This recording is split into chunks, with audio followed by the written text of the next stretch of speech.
안녕하십니까. 성기영의 경제쇼 아나운서 성기영입니다. 지난달 숨가쁘게 달려온 코스피가 11월에는 4,000포인트 부근을 맴돌면서 정체된 흐름 나타내고 있는데요. 특히나 고환율 부담에 외국인 매도세까지 겹치면서 숨고르게 장세를 보이고 있습니다. 이 외국인 매수 흐름도 변화를 보이고 있는데요. 그동안 글로벌 인공지능 열풍에 대형 반도체주에 쏠렸던 한국 주식 투자금이 제약 바이오주로 움직이면서 바이오 관련 종목의 상승세가 눈에 띕니다. 차기 주도주로 떠오르는 바이오 관련 업종 살펴보고요. 투자 전략도 짚어보겠습니다. 한국 사회는 지금 전례 없는 인구 위기에 직면해 있습니다. 합계 출산율 0.7명, OECD 최하위라는 기록인데요.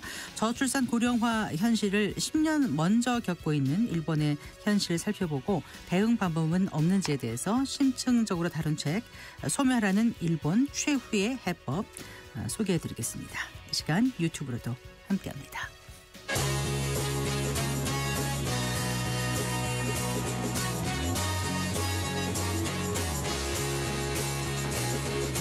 경제 시야를 넓혀드립니다. 투자의 지름길을 안내합니다. 돈 되는 정보를 발견하는 시간. KBS 1라디오 경제쇼. 먼저 오늘의 주요 경제 뉴스부터 정리해드리겠습니다. 경제 뉴스 브리핑 손석우 경제평론가와 함께합니다. 어서 나오십시오. 네, 안녕하세요. 안녕하세요. 일단 증시 마감 시황부터 좀 알아볼까요? 네. 오늘 코스피하고 코스닥이 뚜렷하게 엇갈린 흐름 보였네요. 네, 그렇습니다. 이런 식의 엇갈린 흐름은 저도 되게 오랜만입니다.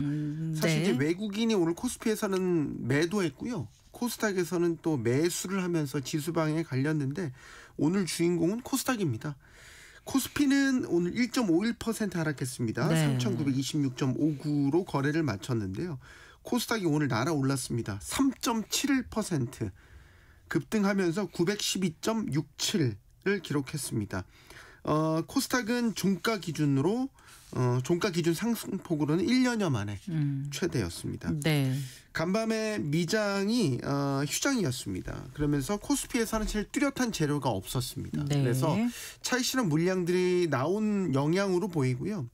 반면에 이제 코스닥은 정부가 코스닥 활성화 정책을 발표할 것이다. 이 전망이 나오면서 코스닥에는 아주 강력한 매수세가 유입이 됐습니다. 네. 전날에 이와 관련한 보도가 있었습니다. 매체에서 정부의 코스닥 활성화를 위해서 개인 소득 공제를 최대 5천만 원으로 확대하고 연기금의 투자 비중을 코스닥에 5% 안팎으로 확대한다. 그리고 이재명 정부 들어와서 지금 조성 계획이 잡혀져 있는 국민성장펀드 150조 이걸 코스닥에 투자하는 활용 방안 등이 검토되고 있다. 이런 보도가 어제 나왔거든요. 네네. 아마 이 영향으로 지금 해석이 되고 있습니다. 금융당국은 해당 내용에 대해서 아직 확정된 바가 없다는 공식 입장을 내놓긴 했는데 시장에서는 이미 이 정책 기대감을 선반영하고 있는 것으로 보입니다. 네. 코스닥 오늘 시가총액 상위주들이 대부분 이제 코스닥 시가총액 상위주들은 제약바이오, 2차전지, 반도체 소부장 같은 이런 기술주, 성장주들이에요. 네. 오늘 대부분 사실상 다 빨간불을 켰고요. 특히 네. 오늘 제약바이오 업종이 아주 강한 상승세를 나타냈습니다. 네. 그리고요, 해외 주식 양도세를 높인다는 그 대통령 담화문이 나왔는데 네네. 이게 허위 네. 담화문이잖아요. 예, 이 확산돼서 지금 대통령실이 강력한 법적 대응 예고했다면서요. 네, 그렇습니다. 해당 담화문이 이제 어제 온라인을 통해서 확산됐는데요. 내용은 이렇습니다. 외환 위기를 거론하면서 해외 주식 양도소득세율을 현행 22%에서 40%로 올리고 해외 주식 보유자에 대해서는 연 1%의 보유세를 신설한다.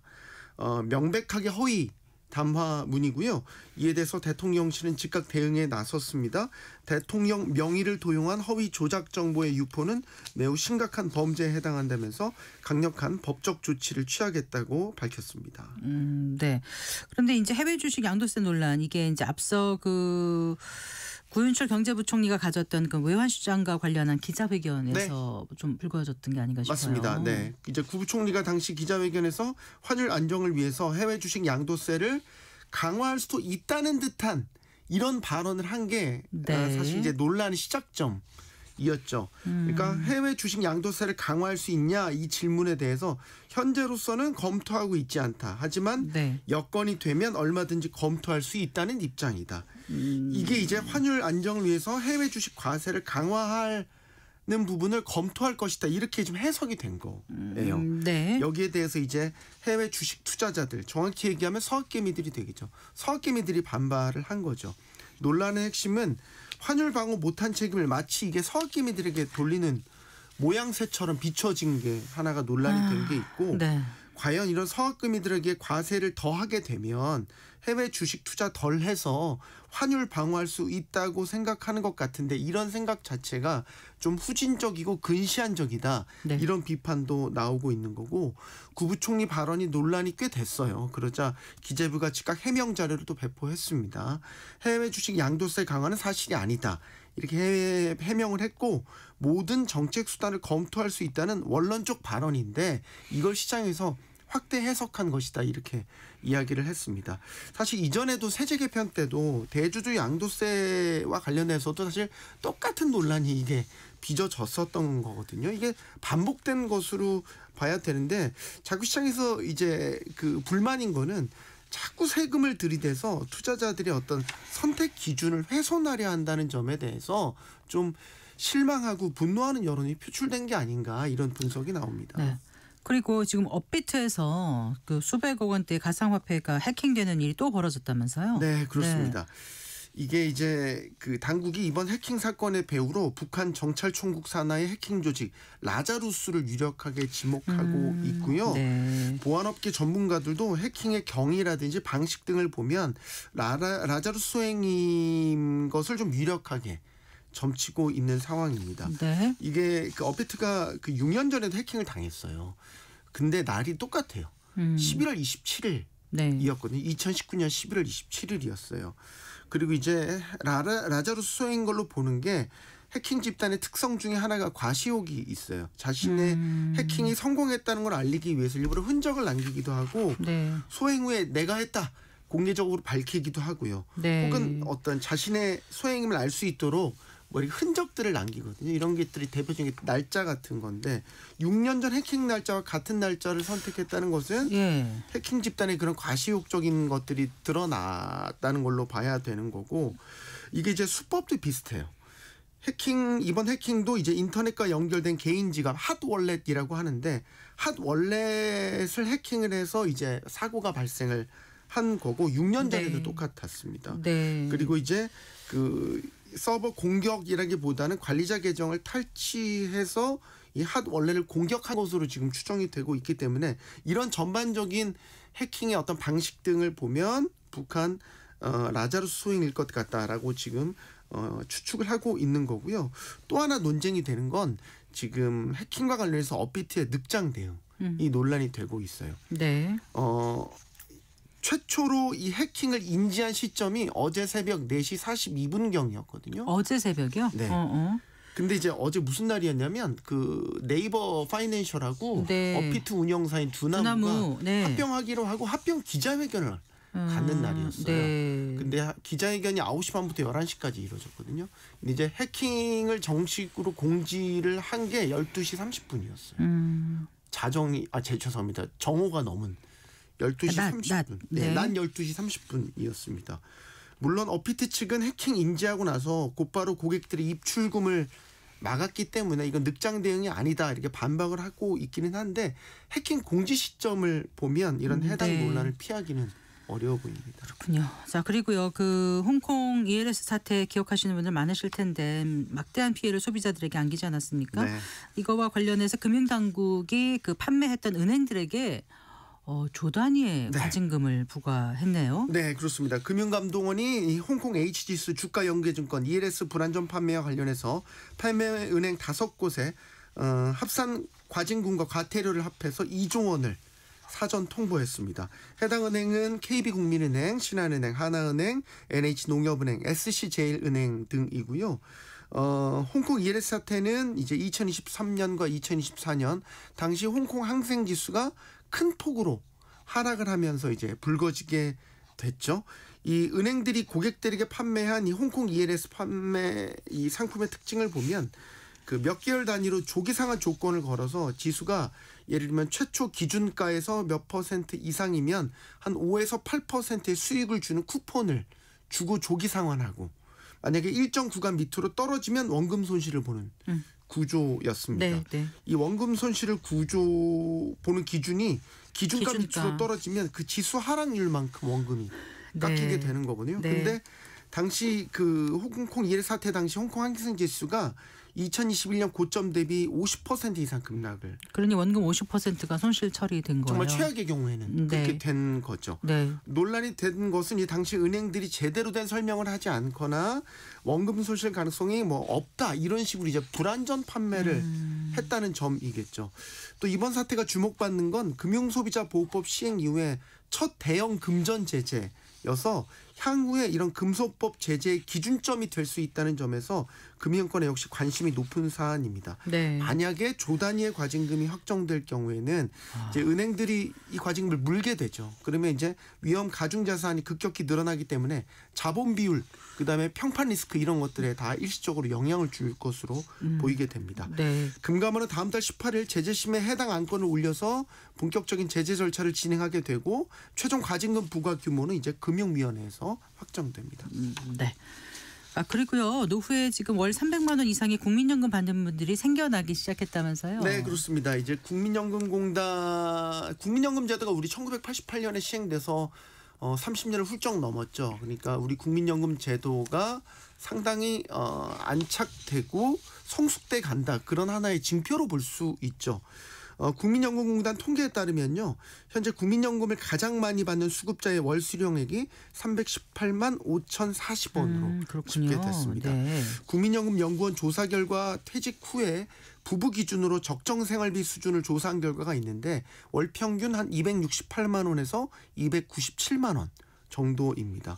다른 통계에서도 비슷한 수준의 결과들이 제시되고 있거든요. 그러면 국민연금 월 평균 300만 원 넘게 수령하게 되면 사실 국민연금 하나만으로도 실질적인 노후 생활비가 다 충당 가능하다라는 얘기죠. 그래서 의미가 있는 거죠. 물론 지금 이 정도의 수령액을 받으려면 되게 다양한 조건들을 다 충족을 해야 됩니다. 일단 가입 기간이 길었어야 되겠죠. 물론입니다. 20년 네. 이상 장기 가입을 해야 되고 또 연금 수급을 더 연기를 해서 연금액을 불린 결과로 이게 해석이 됩니다. 실제로 가입 기간에 따른 평균 수령액이 큰 차이가 난다는 게 또 통계를 통해서도 확인이 되는데요. 전체 노령연금 수급자의 월 평균 수령액은 67만 9,924원밖에 안 됩니다. 네. 그런데 가입 기간이 20년 이상인 경우, 그래서 완전 노령연금 수급자들의 월 평균 수령액을 보면 112만 539원, 전체 평균을 2배 가까이 웃돌죠.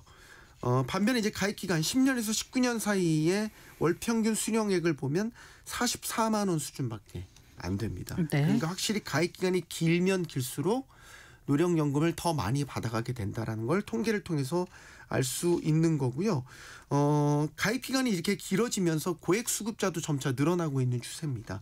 수급 금액별 분포를 살펴보면 네. 매월 연금을 받는 수급자 733만 8천여 명 가운데 월 20만 원에서 40만 원 미만을 받는 수급자가 217만 명입니다. 가장 큰 비중을 차지하고 있는데요. 고액 수급자도 꾸준히 늘고 있습니다. 월 100만 원 이상을 받는 수급자는 작년에 80만 명을 넘어서서 현재는 85만 명에 달하고요. 월 200만 원 이상을 받는 수급자도 8만 2,400명으로 집계됐습니다. 네. 잘 들었습니다. 고맙습니다. 감사합니다. 경제뉴스 브리핑 손서구 경제평론가와 함께했습니다.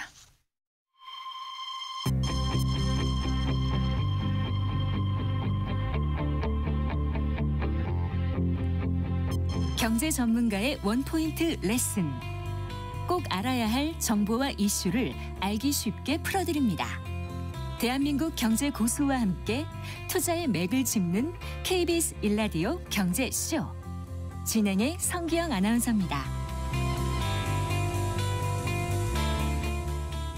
4시 19분입니다. 바이오주가 차기 주도주로 부상하고 있습니다. 한국거래소와 업계에 따르면 최근 한 달간 그 국내 증시가 큰 변동성을 보인 것과 달리 이 바이오 헬스케어 관련 지수가 10% 이상 수익률을 보이면서 지난 한 달 2% 변동성을 보인 코스피 또 코스닥 수익률을 크게 웃돌았다고 하는데 자, 이 제약 바이오주의 상승세가 계속 이어질지 바이오 업종 전망과 또 구체적인 투자 전략 살펴보겠습니다. 신지훈 LS증권 연구원 스튜디오에 모셨습니다. 반갑습니다.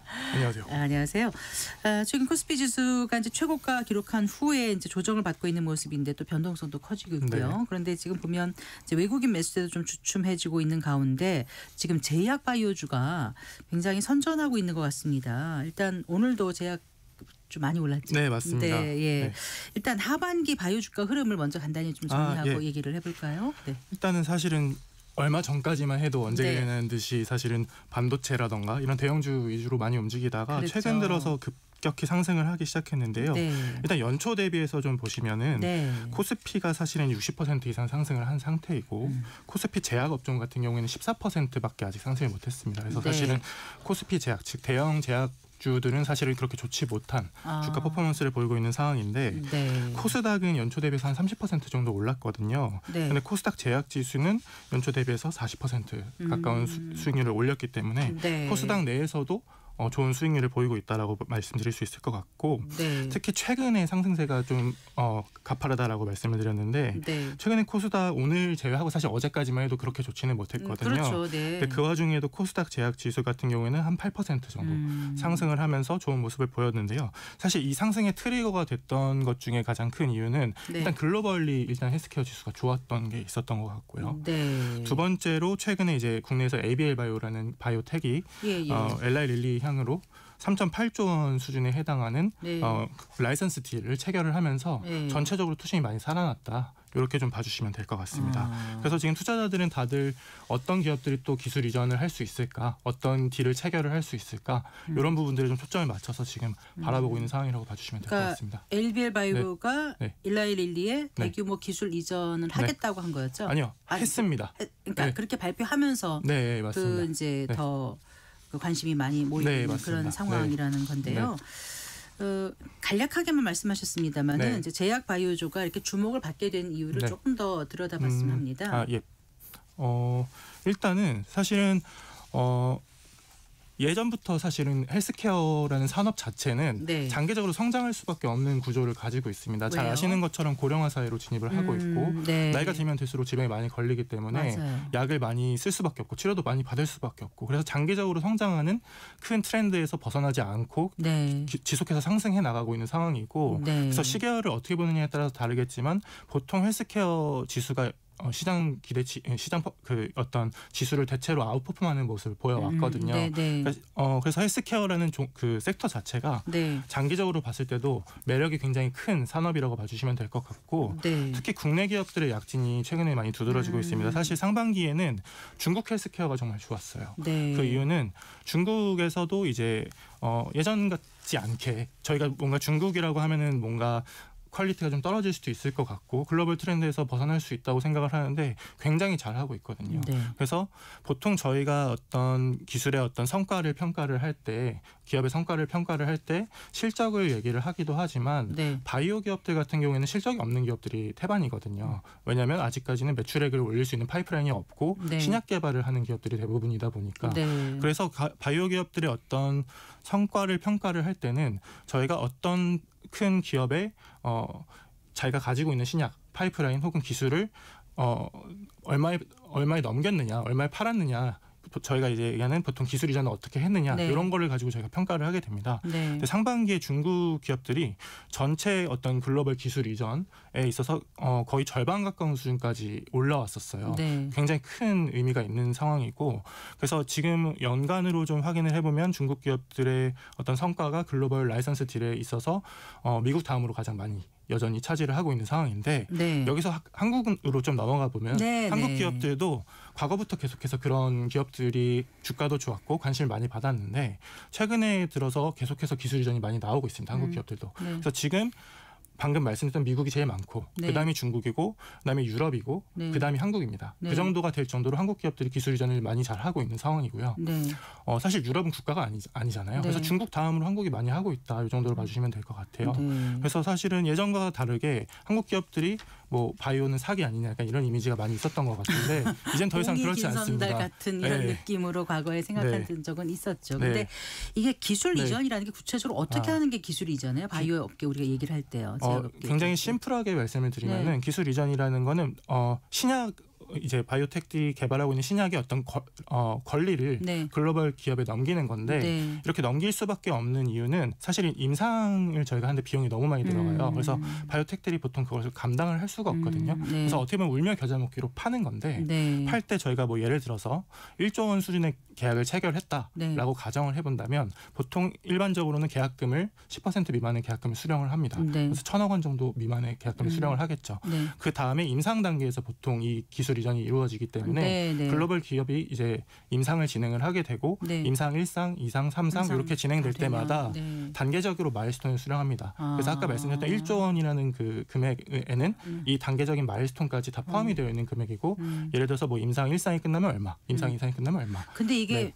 원래 계획했던 네. 대로 1상, 2상, 3상이 진행되지 않을 때도 있잖아요. 그렇죠. 그럴 네. 수 있죠. 맞습니다. 네. 네, 그렇기 때문에 1조 원이라는 뭐 예를 들어서 1조 원이라는 기술 이전을 했다고 하더라도 저희가 1조 원을 다 수령을 하는 건 아니고요. 네. 그거는 굉장히 잘 됐을 때의 네. 얘기고 근데 여기서 한 가지 더 좀 중요한 점은 임상 3상이 끝나서 성공적으로 이 신약이 시장에 출시되었을 경우에는 로열티를 저희가 또 수령을 할 수 네, 있습니다. 근데 네. 로열티는 보통 두 자릿수 초반대, 그러니까 10% 초중반대를 받거든요. 네. 그래서 그런 로열티까지 생각을 해본다면 어허. 잘 풀렸을 때는 사실은 더 큰 규모의 현금이 들어올 수도 있는 거죠. 네. 네, 그래서 투자자분들이 사실 이런 부분에 굉장히 많이 관심을 갖고 계신 것 같습니다. 알겠습니다.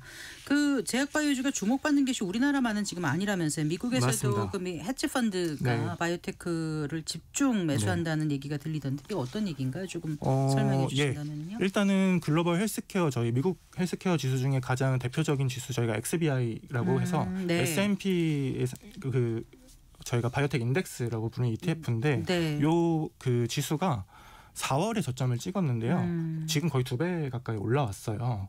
그 정도로 미국 헬스케어도 굉장히 빠른 상승세를 보이고 있는 가운데 아까 네. 말씀 주셨던 헤지펀드 사실 헤지펀드는 저희가 어떻게 보면 스마트머니라고 좀 볼 수 있을 것 같아요. 네. 굉장히 발빠르고 정보도 있고 굉장히 분석력도 뛰어나신 그런 그런 분들이라고 보면 될 것 같은데 네. 이 헤지펀드의 비중이 헬스케어 전체 이제 펀드 비중에서 헬스케어의 비중이 연초에 한 9% 정도 수준이었는데 네. 지금 한 13% 정도까지 올라왔거든요. 네. 그리고 저도 계속 헤지펀드를 팔로우업을 하고 있는데 보통 이제 분기마다 이 헤지펀드들이 어떤 주식들을 들고 있는지 공시를 하게 되어 있어요. 네. 그래서 그 공시 내역을 보니까 많이 이제 그 비중이 많이 올라온 걸 저도 확인을 했고 지금 13%로 네. 올라갔다니까 그러니까 헤지펀드들이 네. 보유한 미국 주식 가운데 네, 헬스케어 주식 바이오테크 네. 비중이 네. 13% 네, 그러니까 올라왔다. 산술적으로 한 30% 정도는 연초 대비해서 올라왔다라고 봐주시면 될 것 같아요. 연초 9%였으니까요. 네. 네. 그래서 사실 이 수치가 최근 5년의 최고라는 분석 자료가 있더라고요. 그래서 네. 상당히 의미가 있고 그래서 사실은 여기서 투자 전략을 조금 빨리 말씀드리는 부분이긴 한데 네. 아까 말씀드렸던 그 헤지펀드들이 보유하고 있는 종목들이 저희가 찾아볼 수 있거든요. 네, 네. 그래서 그거를 팔로우업해서 그거를 매수하시는 것도 어떻게 보면은 미국 바이오텍에 관심 있으신 분이라면 추천드리는 방법이라고 저는 생각을 하고요. 네. 그러니까 보통 분기마다 발표를 하니까 2분기에는 이런 기업이 있었고 3분기에는 이런 기업이 비중이 늘었거나 혹은 네. 신규 편입됐거나 그런 걸 저희가 다 찾아볼 수 있거든요. 그건 조금만 검색을 해보면 네, 나올 것 같아요. 맞습니다. 지금 네. 방송 통해서 다 말씀드릴 네. 수는 없고요. 네. 근데 이제 글로벌 제약 시장의 변화를 보면은 이제 그 과거라고 하긴 그렇지만 이전에는 그 면역 항암제의 개발에 네. 다 이렇게 주력하는 모습이었는데 네. 요즘은 이제 그 비만, 네. 대사질환 네. 이런 쪽에 굉장히 네. 그 관심을 많이 맞습니다. 갖고 있더라고요. 네, 사실 면역항암제 이제 대표적인 약물 이제 키트로다가 작년까지만 해도 제일 잘 팔리는 약이었어요. 한 해 동안 40조 원이 넘게 팔린 약이었는데요. 네. 올해는 방금 말씀하신 것처럼 이 비만 당뇨 치료제가 이 면역항암제 키트루다의 아성을 위협을 하고 있는 상황이고요. 네. 근데 한 가지 좀 짚고 넘어갈 부분은 면역항암제 랠리가 아직 끝나진 않았어요. 그렇겠죠. 네. 계속 개발을 하고 있습니다. 네, 또 네. 신규 이중항체로 면역항암제를 개발하고 있는 상황인데 네. 다만 다들 비만 치료제에 좀 더 관심이 높은 이유는 항암 시장보다는 비만 시장이 이제 막 열리기 시작하는 단계. 네. 그러니까 성장성이 훨씬 더 매력적인 부분이라서 그런 것 같고 네. 특히 이제 항암 방금 말씀드렸던 것처럼 경쟁도 치열하고 어느 정도 성장세가 좀 둔화되어 가고 있는 상황인데 네. 비만 치료제는 2030년까지 저희가 30% 이상 연간 성장성을 전망을 하고 있거든요. 네. 특히 최근에 이제 릴리 3분기 실적 발표를 보셔서 아시겠지만 네. 릴리의 릴리면 일라일릴리 네 맞습니다. 일라일리의 비만 치료제가 네. 작년 대비해서 거의 2배 넘게 많이 팔렸어요. 그러니까 이게 어떻게 보면은 저희가 비만 치료제 잘 될 거야라는 게 숫자로 증명이 되고 있는 상황이고 네. 또 거기다가 더불어서 릴리가 우리 더 잘 할 수 있다. 연간 가이던스를 더 상향을 하는 모습을 보이면서 릴리 네. 주가도 덩달아서 좋은 모습을 보이고 이게 있습니다. 굉장히 그 시장 규모가 큰 것 같아요. 맞습니다. 사실 많은 사람들의 네. 관심이 비만을 네. 어떻게 관리하냐다 보니까 성인 인구의 네. 정말 반 이상은 맞습니다. 반까지는 안 가나요? 네. 이게 뭐 국가마다 차이는 있겠지만 미국 기준으로 비만 환자가 네. 한 30% 정도 되고요. 네. 저희가 비만 전 단계 약간 과체중이라고 예, 얘기하는데 예. 과체중 환자가 또 한 30% 돼요. 그러니까 어떻게 보면 비만 치료제의 수요자들이 네. 전체 인구의 한 3분의 2 정도가 되는 거죠. 그렇다 보니까 네. 시장이 어마어마하게 클 수밖에 없습니다. 네. 네. 근데 그 일라이릴리에 지금 말씀하시는 네. 거하고 원래 네. 그 위고비 했던 네. 노보노디스크보다는 좀 지금 더 그 시장 그쪽이 더 좋은 거예요. 더 관심이 많은 것 같더라고요. 예, 맞습니다. 그게 사실은 노보노디스크가 어떻게 보면 이 시장의 선두 주자였어요. 그래서 원래는 릴리보다는 조금 더 숫자도 매출도 잘 나오고 하는 상황이었는데 일단 릴리가 새롭게 이제 출시한 방금 말씀드린 제파운드라는 비만 치료제가 네. 노보노디스크의 위고비라는 비만 치료제보다 네. 체중 감량 효과도 그렇고 부작용도 훨씬 좋은 면이 있어요. 위고비는 네. 대충 저희가 한 15% 정도 체중 감량이 있을 수 있습니다. 이렇게 보고 있는데 릴리의 제파운드 같은 경우는 한 20% 정도 체중 감량이 나오거든요. 네. 그리고 부작용 중에 저희가 대표적인 게 저희가 구토를 해요. 비만 치료제는. 네. 근데 위고비 같은 경우에는 구토하는 환자 비중이 한 20% 정도대가 나오는데 네. 릴리는 또 한 10%대가 나오거든요. 릴리 네. 약물은. 그러니까 사실은 환자들 입장에서는 약효도 좋고 부작용도 덜하니까 네. 요 치료제를 쓸 수밖에 없는 상황이고. 이렇게 네. 이제 비만 대사질환 시장이 넓다 보니까 아무래도 이제 우리나라 제약사들도 네. 여러 가지 신약 개발하고 있는데 관련해서 우리나라 제약사들의 경쟁력은 예. 어떻게 보세요? 사실은 이미 릴리랑 노보가 굉장히 견고한 아성을 구축하고 있는 상황에서 글로벌 진출이 그렇게 녹록지만은 않습니다. 네. 사실은 그럼에도 불구하고 매력적인 기업을 찾는 게 네, 네. 저의 일이라고 생각을 하고 있고요. 예. 사실 국내에서 제일 가장 앞서 있는 기업은 한미약품이죠. 그렇다면서요? 한미약품이 네. 일단은 국내 비만 치료제를 얼마 전에 임상 성공을 했고요. 그래서 내년 말 정도면 아마 국내에 출시를 할 겁니다. 그래서 네. 후발주자니까 아마도 지금 국내에 들어있는 릴리나 노보의 약물보다는 훨씬 싸게 공급을 해서 빠르게 시장 침투를 노리지 않을까 이렇게 생각을 하고 있고요. 네. 그리고 또 비만 치료제 중에서도 중요한 게 지금은 주사제로 맞고 있는데 근데 이게 좀 편하게 아프지 않고 맞습니다. 번거롭지 않게 뭐 패치라든가 네. 경구 네, 뭐 그런 이런 식으로 것이고. 하는 회사들도 네. 굉장히 많아요. 네. 경구용으로 개발하고 있는 회사 중에 대표적으로 D&D 파마텍이라는 네. 회사가 있고 얼마 전에 이 D&D 파마텍이 굉장히 큰 이슈가 됐었던 게 D&D 파마텍의 파트너사인 메세라라는 회사가 예. 화이자에 인수가 되면서 네. 근데 그 과정에서 또 노보노디스크랑 화이자가 그래요. 서로 사겠다라고 그런 다툼 과정까지 있으면서 굉장히 많은 관심을 받았던 것 같고요. 네. 그리고 최근에 또 투자자분들은 이 비만 치료제 지금 일주일에 한 번 정도 맞게 되어 있는데 네. 뭐 한 달 혹은 분기에 한 번 이렇게 네. 늘리는 장기 지속 제형에 다들 관심이 많으신 것 같아요. 아하. 뭐 국내에서는 펩트론이라던가 인벤티지랩 그리고 네.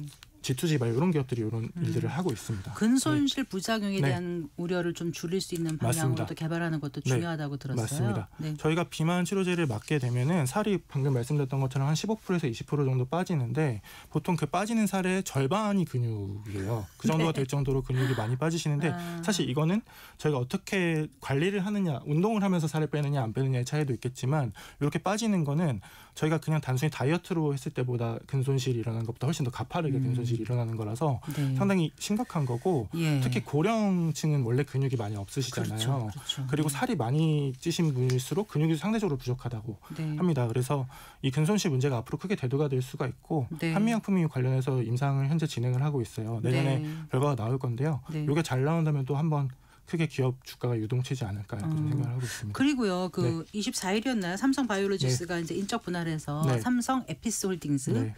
이제 코스피 시장이 함께 재상장됐는데 지금 시장 반응 어떤 거예요? 지금 시장 반응은 예.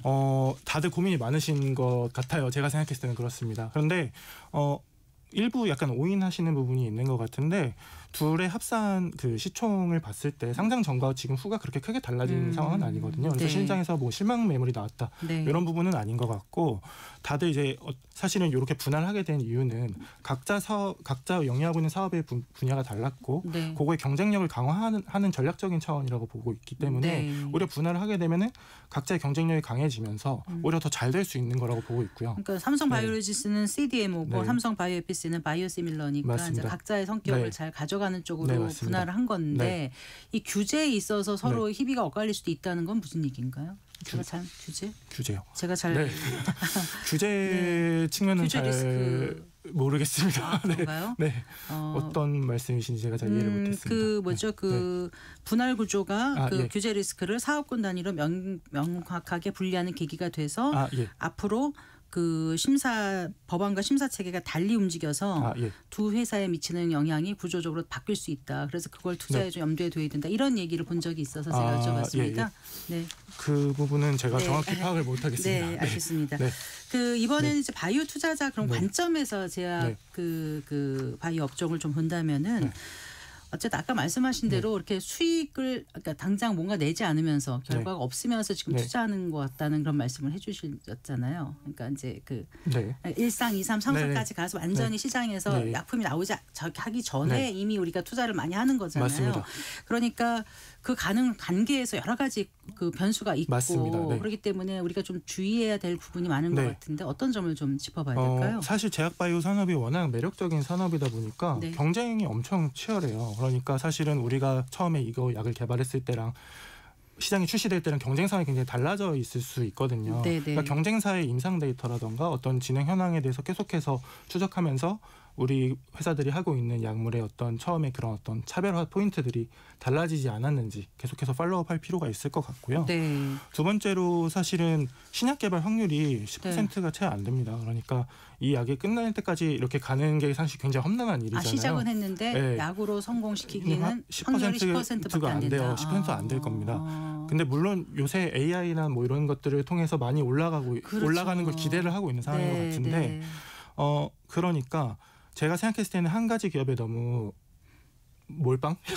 소위 말해서 그렇게 하시는 거는 리스크가 굉장히 클 수 있다라는 한 부분. 기업에 하는 것보다 그러면 그래서 제가 생각했을 때는 사실 저도 이런 기업들 이슈가 너무 많이 있다 보니까 다 따라가는 게 너무 힘들어요. 개별 종목에 대응하는 게 굉장히 어렵습니다. 이쪽 전문이신데도. 네. 공부하는 게 너무 어렵고요. 근데 그러니까 어떻게 보면은 제가 생각했을 때는 일반 투자자분들이라면 네. 첫 번째로 생각해야 될 부분은 네. 글로벌 트렌드에 부합하는 기업을 사셔라. 제가 생각했을 때는 지금은 아까 말씀하셨던 것처럼 비만. 그리고 네. 항암제 중에서는 ADC. 네. 이고요. 그리고 가까운 미래는 저는 RNA랑 AI의 네. 시장이 열릴 거라고 생각을 하고 있고 네. 먼 미래는 장수 치료제가 또 뜰 거라고 저는 그렇게 생각을 하고 있는데요. 네. 그런 기업들에 일단 투자를 하시면 좀 편하게 장기적인 관점에서 보실 수 있다. 그러니까 첫 번째고 두 번째는 ETF를 편하게 담으시는 그래요. 것도 좋은 네. 것 같습니다. ETF 네. 수익률이 좋았다면서요. 네, 맞습니다. 네. 네. 그리고요. 또 어떤 점을 좀 네. 주의해야 될까요?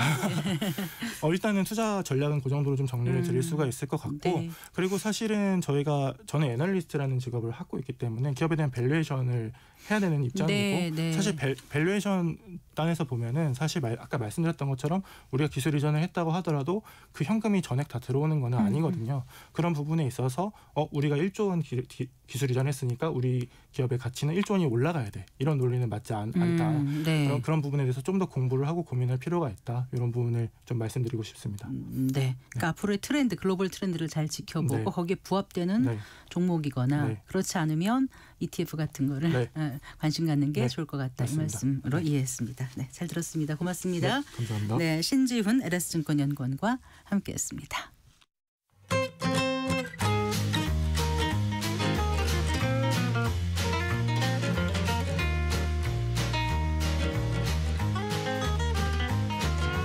경제 맛집 투자 핫플. 지금은 돈 벌기 딱 좋은 시간. KBS 1라디오 경제쇼. 책에서 경제 보는 눈을 키우고 투자의 길을 찾는 경제 읽기 순서입니다. 저출산 고령화를 겪고 있는 일본의 현실을 보여준 책입니다. 소멸하는 일본 최후의 해법, 오늘 함께 읽어보겠습니다. 미래에셋 투자연금센터 이상권 센터장과 함께하겠습니다. 어서 나오십시오. 네, 반갑습니다. 안녕하세요. 예. 소멸하는 일본 최후의 해법 하니까 좀 마음이 좀 이상하기도 하고 이 책을 골라오신 이유가 있을 거 아닙니까? 이 책은 그 도쿄 특파원 출신인 정영효 기자가 쓴 책인데요. 정영효 기자. 이 책의 앞부분에 저자는 이렇게 말을 합니다. 오늘날 일본 기업이 가장 무서워하는 것은 지진이나 쓰나미가 아니라 바로 인력난이다. 사람을 못 구하는 거죠. 왜 그러냐면 1947년에서 49년도 사이에 태어난 베이비붐 세대죠. 일본의 단가이 세대라고 그러는데 이들이 75세, 후기 고령기라고 그러는데 75세를 넘는 올해부터 2025년도부터 인력난이 더 극심해지고 있다고 하고요. 한 조사에 따르면 2030년에는 전체적으로 644만 명의 인력이 부족해진다. 얘기를 전망도 소개하고 있는데 이 인력난 때문에 나타나는 이미 관찰되는 사회적 현상이 있는데 이 책에 몇 가지 소개를 하고 있어요. 제가 한 3가지 정도 준비해 갖고 왔는데 첫 번째는 뭐냐면 버스 배차 운행 간격이 점점 길어져요. 지방 이런 데서요? 지방만 그런 게 아니라 도쿄도요. 도심 내에서도요? 왜냐하면 운전기사를 못 구해가지고 운전기사가 고령화되잖아요. 그러니까 일본 버스협회는 2030년이면 일본 전역에서 버스 기사가 그 3만 6천 명 정도 부족할 거라고 전망을 하고 있어요. 그래서 줄 수밖에 없는 그렇군요. 거죠. 그다음에 뭐냐면 직원을 못 구해가지고 상품과 서비스를 제공하지 못해서 폐업하는 기업이 계속 늘고 있어요. 그냥 폐업을 하는 거 사람을 못 구해서. 2023년 상반기 인력난으로 인해서 도산한 기업은 110건. 그렇군요. 회사가 돈을 못 벌어서 망한 게 아니에요. 그다음에 이건 우리도 겪어야 될 문제인데 간병 인력이죠. 그러니까 일본의 고령 인구가 가장 많아지는 게 2040년인데 이때 되면 무려 69만 명의 간병 인력이 부족할 거라고 내다보고 있습니다. 그러니까 69만 명이면 아예 간병을 못 받으시는 사람들이 많아질 가능성이 굉장히 높아지는 거죠. 이런 것 자체가 이제 이 고령화 사회가 되면서 나타나고 있는 인력 부족의 현상들을 단면적으로 보여주는 사례라고 할 수 있죠. 일본 기업들이 두려워하는 게 지진 쓰나미가 아니라 인력난이라는 게 지금 말씀하신 걸 들어보니까 확 와닿는데 자, 이 책에 사람이 사라지면 사회의 법칙도 바뀐다라는 표현이 있다면서요. 어떻게 바뀐다는 거죠? 그러니까 노동력이 부족해지면서 그 산업 구조도 변하고 비즈니스 방식도 변하는 거예요. 대표적으로 관광 산업인데 일본 호텔들이 배짱 요금제를 도입했답니다. 근데 이게 보면은 우리 수급을 보게 되면 일본의 호텔의 공급은 1.3배가 늘었고 수요는 그대로인데 그러면 가격을 올릴 수가 없는 거잖아요. 공급이 더 많이 늘어났으니까. 근데 가격을 1.5배나 올렸답니다. 왜요? 왜 그러냐면 종업원을 구할 수 없어서 아예 일본 호텔들은 객실 단가를 확 올려버리는 전략을 취한 거예요. 아예 사람 못 구해서 서비스를 완전히 못하니까 가격을 올려서 올 사람은 오라는 거죠. 그렇군요. 그다음에 일본은 지금 60년 동안 거의 파업이 없었어요. 우리나라랑 달리. 왜 그러냐면은 일본 같은 경우가 굉장히 어려웠잖아요. 잃어버린 20년, 30년 하면서 그러다 보니까 회사의 존립이 중요했기 때문에 노동자들도 경영진과 마찬가지로 회사의 존립을 더 걱정했던 거예요. 파업 같은 걸 안 한 거죠. 그런데 일본의 한 백화점이 파업을 했는데 2024년도에 이게 61년 만에 파업이 됩니다. 일본에서. 이게 일본 사회에서 엄청나게 화제가 됐는데 이 백화점은 소유한 곳이 세이브 홀딩스예요. 세븐일레븐 아시죠? 편의점. 여기를 소유하는 회사인데 백화점 부분을 프라이빗 이퀄티 펀드 PF에 매각을 한 겁니다. 사모펀드에다가. 이 사모펀드가 이 백화점의 절반을 일본은 전자 양판점이라고 그러잖아요. 그걸 절반을 집어 넣으려고 그랬는데 이렇게 되면 이제 기존의 종업원들이 뭐 인력도 줄을 수도 있고 또 주민들도 불편해지잖아요. 그래가지고 이 사람들이 고용보장을 요구하면서 파업을 한 거예요. 이게 근데 61년 만이라 즉 노동자들의 힘이 더 세진 거죠. 왜? 인력이 부족해지면서. 이런 현상이라든가 일본은 우리나라랑 달리 최저임금제가 도심과 지방이 달라요. 우리나라는 일률적으로 똑같잖아요. 일본은 다릅니다. 그러니까 어떻게 되냐면 최저임금 격차가 있으니까 알바를 하더라도 도심지로 와서 큰 도시로 최저임금이니까 도시가 더 많으니까. 그러다니까 지방은 더 소멸이 더 빨라지는 거죠. 더 어려워지고. 그다음에 이 책에서 가장 저자가 비중을 많이 하고 있는 문제가 물류 문제입니다. 일본에서는 물류 2024년 문제라고 그러는데 트럭 운전사가 부족해가지고 국가 공급망 자체가 걱정되는 이런 현상이 나타나고 있는 거죠. 오, 공급망을 흔들 정도면 큰 문제 아니겠습니까? 예. 어떤 논거예요, 이게요? 이게 이제 우리나라에도 52시간제 법이 생겼잖아요. 일본에서도 일하는 방식 개혁과 관련된 법이 생긴 겁니다. 네. 그렇게 되면 2024년 4월부터 작년 네. 4월부터죠. 트럭 운전기사 연간 잔업 시간을 960시간 이내로 해야 돼요. 그런데 일본 전체 물류의 92%가 트럭에 의존하고 있어요. 네. 그러니까 이 사람들이 일하는 시간이 줄어들고 트럭 운전사들이 또 고령화되고 트럭 운전사의 급여가 좀 낮은 편이랍니다. 이러다 보니까 어떻게 되겠어요? 트럭 운전사 숫자가 절대적으로 부족하는 거예요. 네. 일할 시간이 줄어들다 보니까. 그래서 이제 이거를 막기 위해서 일본에서 여러 가지 아이디어들을 막 내고 있는 겁니다. 기업도 정부도. 네. 그 대책이 모빌리티 시프트. 그러니까 이제 뭐 운송의 대변환 이렇게 번역할 수 있을 것 같은데 예를 들어서 경쟁업체도 물류 플랫폼을 같이 공유하는 거예요. 아, 경쟁업체라도. 경쟁업체라도 이런 현상도 네. 나타나고 뭐 세븐일레븐과 같은 기업은 도시락, 일본 도시락 맛있잖아요. 그거를 원래 하루에 4번 했었는데 3번으로 줄인다거나 그다음에 당일 배송이 없어져 가는 거예요. 그다음에 우리가 뭐 택배비 무료 이런 것도 없어지고 네. 택배비를 다 청구하는 겁니다. 지금 우리로서는 좀 그럴 수 있을까 싶은데 우리도 만약에 고령화가 오래되면 그렇죠. 이런 문제에 봉착할 수 있다는 생각이 언뜻 들기도 하고. 예, 그렇습니다. 네. 그리고 또 재미난 거는 예. 고속도로의 트럭 운전 그 속도 제한이 있잖아요. 이 제한도 풀어줬어요. 네. 빨리 가가지고 택배 배달하라고. 그다음에 워낙 이제 물류가 어려우니까. 예, 트레일러를 두 개를 연결시킨 트럭도 있는 거예요. 운전 기사가 적으니까. 예, 두 개를 붙여서 하게 되면 더 한 사람이 더 많은 걸 배송할 수 있게 한다거나. 예. 그러니까 이런 식으로 이제 뭐냐면 고령화되고 그다음에 일하는 방식이 바뀌면서 52시간제 같은 게 도입이 되면서 이런 문제를 해소하기 위해서 기업이랑 정부가 제도도 바꾸고 그다음에 서로 경쟁자와 적과도 동침을 하고 그다음에 택배비도 많이 청구하고 네. 당일 배송 같은 것도 줄어들고 네. 이런 현상이 나타나고 있는 거죠. 그렇군요. 예. 지금 이 저출산 문제를 해결하기 위해서 일본도 그 기업들이 아주 발벗고 나서고 있는 것으로 알고 예. 있는데 구체적으로 어떤 것들을 하고 있습니까? 이게 사실은 저출산 문제가 결과적으로 해결이 되고 있지만 기업들에서 핵심은 여성 인력이에요. 여성 인력. 네. 왜 그러냐면 고령자가 많아지니까 예. 어떻게 해야 되냐면 여성 인력들을 더 많이 고용을 해야 돼요. 일본도 여성 인력 비율이 높지가 않거든요. 그러면 여성들이 회사를 오래 다니게끔 해줘야 되는 걸로 회사의 근무 환경을 다 바꿔야 되는 겁니다. 예. 우리도 이제 그렇게 돼가고 있는 건데 일본에서 빅5에 속하는 건설회사 다이세이 건설인데 다이세이 건설 같은 경우에는 남자 직원도 육아휴직을 의무적으로 100% 다 쓰게 합니다. 의무적으로. 예. 네. 쓰게 하고 2006년도에 여성 활약 추진실이라는 부서를 만들어서 뭐냐면 단축 근무 그다음에 육아휴직 때문에 그 육아 문제 때문에 그만둔 여성들을 다시 재고용하는 잡 리턴 제도 이런 것들을 하고 있고요. 네. 또 이토추 상사죠. 이토추 상사라고 일본의 이제 그 무역회사들 상사들 중에 뭐 1등은 아니지만 꽤 정말 전통이 있는 회사고 이 회사가 옛날에 삼성물산 만들 때 네. 삼성물산 컨설팅 했던 게 이토추 상사입니다. 근데 그렇게 굉장히 네. 유명해서 이 회사 자체가 뭐냐면 옛날 삼성에 또 이건희 회장님 시절에 했던 7시 출근 제도 있잖아요. 네네. 이거를 이 회사가 도입을 한 거예요.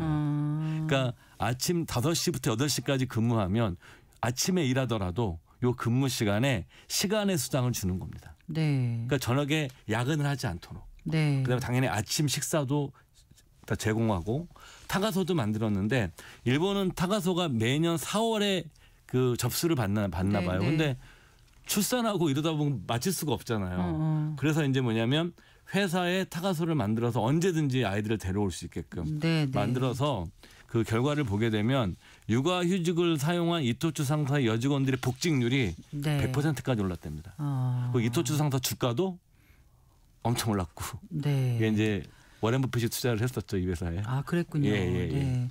그러니까 이게 지금 이 정영혁 특파원이 한 4년간 국회 특파원으로 가 있으면서 직접 보고 느끼고 자료 수집해가지고 이렇게 책을 낸 것 같은데 지금 일본의 현재가 곧 한국의 미래가 될 수 있다 이렇게 책에서 경고하고 있는 것 같아요. 그렇죠. 이런 문제들은 사실은 그 구조도 좀 다르긴 하지만 경제 구조가 조금 차이는 있긴 하지만.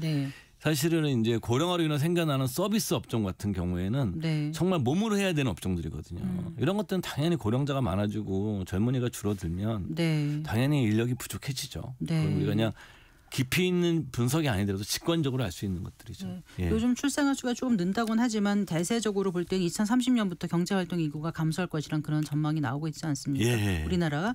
그렇다면 이제 앞으로 미래는 어떻게 될 것인가 이 책을 보면서 좀 고민을 하게 될 것 같은데요. 그 출산율이 오르더라도요. 우리가 그러니까 인구가 그대로 유지가 되려고 그런 출산율이 합계 특수 출산율이라는 게 있어요. 그 2.1명을 낳아야 돼요. 근데 지금 뭐 그러니까 이명은 지금 뭐 1.5명 그러니까 초저출산 기준이 1.5명 이하입니다. 그러니까 우리나라가 지금 거의 한 명도 채 안 되거든요. 그러니까 우리나라는 지금 세계에서 출산율이 가장 낮은 나라죠. 이 책에서 가장 좀 소개하고 싶었던 대목도 있으셨을 것 같은데 어떤 게 있습니까? 저는 이 나가노 패러독스라고 그 98년도에 동계올림픽 올렸던 나가노 패러독스 이 부분이 되게 인상 깊었었어요. 저는 뭐 나가노 가본 적은 없는데 그 나가노 현은 일본 정중앙의 내륙 지방에 위치해 있어서 소금과 설탕 섭취량이 47개 일본 광역 단체 중 1위랍니다. 내륙이 있는데 왜 소금 설탕 섭취량이 많은 거죠? 안동 강고등 거 생각해 보시면 되죠. 바닷가 아니는데 생선을 먹으려면 절여서 먹어야 된다. 여기는 눈이 많은 지역이다 보니까 겨울에도 보존식품을 먹어야 되다 보니까 당연히 과일 이런 것도 절여야 되고 설탕에 잼 이런 거 만들고 그러다 보니까 소금 섭취량이 굉장히 많아요. 그리고 이 지역은 또 재미난 게 대중교통도 발달하지 않아가지고 미국처럼 자동차 문화가 일반화된 곳이라 운동량도 많지 않대요. 오히려. 그리고 이 회사가 원래 이 지역이 장수 지역도 아니었답니다. 짠 거 단 거 많이 먹고 운동 안 하면. 근데 재미난 게 1975년부터 일본 평균을 계속 넘어지기 시작해서 1999년 이후에는 계속 1등을 한답니다. 아 그래요? 25년 넘게? 평균 수명도 가장 높고 평균 수명뿐만 아니라 건강 수명도 제일 높다는 거예요. 일본에서. 근데 그러면서 이거를 이제 일본에서 연구를 한 거랍니다. 나가노 패러독스라고 그래가지고 일단 나가노 사람들의 특징이 있답니다. 이들이 근면하고 성실하답니다. 굉장히. 일을 굉장히 열심히 하는 분하고 비만도 적고 흡연율도 낮고 그리고 이혼율도 낮고 그러니까 혼자 사는 홀몸 노인도 가장 적고 그리고 주택 소유 비율도 높고 근데 이 전문가들이 가장 주목해서 보는 것은 고령자 취업률입니다. 그러니까 이 사람들이 뭐냐면 취업률이 또 제일 높아요. 일하는 노인들이 가장 많은 지역이라는 거죠. 그러니까 왜 그러냐면 은퇴 후에 집에만 있지 않고 몸을 계속 움직이면서 일하는 고령자가 많다는 소리예요. 그러면 나가서 일을 하다 보게 되면 어떤 게 생깁니까? 사회적 연대감이 생기고 사회적 관계가 이루어지잖아요. 그래서 일본 전문가들의 코멘트가 나오는데 연대감은 사회적 연대감은 고령자가 급격히 쇠약해지는 주 원인인 고독감을 없애준다. 너무 공감이 되네요. 그러니까 나가노 현이 했던 것들 가장 중요하게 보고 있는 것은 일하는 노인들이 많은 지역이라는 거예요. 우리 시사하는 바가 굉장히 크죠. 두 번째가 뭐냐면 한국에서 지금 원격 의료에 대한 논란이 많이 있지 않습니까? 일본도 처음에는 의사들이 반대를 했답니다. 근데 지금 다 받아들였거든요. 일본은 좀 전면적으로 원격을 하고 있는데 이 나가노 지역이 일본에서 방문 진료 의사 선생님 왕진한다 그러죠. 옛날 표현으로. 왕진을 가방 들고 오는 거. 일본에서 최초로 한 지역이랍니다. 80년 전부터. 그래요. 그러니까 한 의사 선생님이 계셨는데 이분이 나가노 지역에 띄엄띄엄 산골 지역 같은 게 많으니까 이분이 이들을 위해서 왕진 의료를 개척한 분이 나가노 출신인 겁니다. 그런데 지금 일본은 뭐냐면은 여기에 그 나가노 지역의 원격 의료. 그러니까 원격 의료가 알겠습니다. 일본에서 가장 발달되어 있는 그래서 시절이죠. 이 나가노 패러독스를 얘기해 주신 이유가 뭐예요? 그러니까 두 가지죠. 그러니까 노인들이 오래 일하는 것. 그다음 원격 의료. 그러니까요. 그렇죠. 그거가 이 책에서 지금 저희한테 시사하는 그렇죠. 거를 어떤 걸 그러니까 이 두 가지도 우리도 뭐냐면 노인들의 일자리를 사회적으로 어떻게 건설해 아하. 나갈 것인가. 네. 그다음에 원격 의료가 논란이 있지만 네. 원격 의료가 왜 도입이 돼야 되는지. 네. 이게 고령화 사회에서 의료 비용을 획기적으로 줄이려면 예방을 해야 되는데 네, 네. 다 환자들이 가서 할 수는 없고 특히 우리나라 같은 경우에도 지방 외지들은 병원이 네. 부족하거든요. 네. 그래서 이런 것들을 IT 기술 같은 걸 활용해서 우리 잘 돼 네. 있으니까 예. 이렇게 해 나가는 것이 그 노인들의 건강 수명도 늘리고 예. 그다음에 사회적인 비용도 비용을 줄일 수 줄이는 있구나. 방법이라는 걸 우리 시사점 얻을 수 있는 거죠. 잘 들었습니다. 고맙습니다. 예, 감사합니다. 네, 미래에셋 투자와연금센터의 이상건 센터장과 함께했습니다. 마칠 시간입니다. 성기영의 경제쇼 오늘 순서 여기까지입니다. 아나운서 성기영이었습니다. 고맙습니다.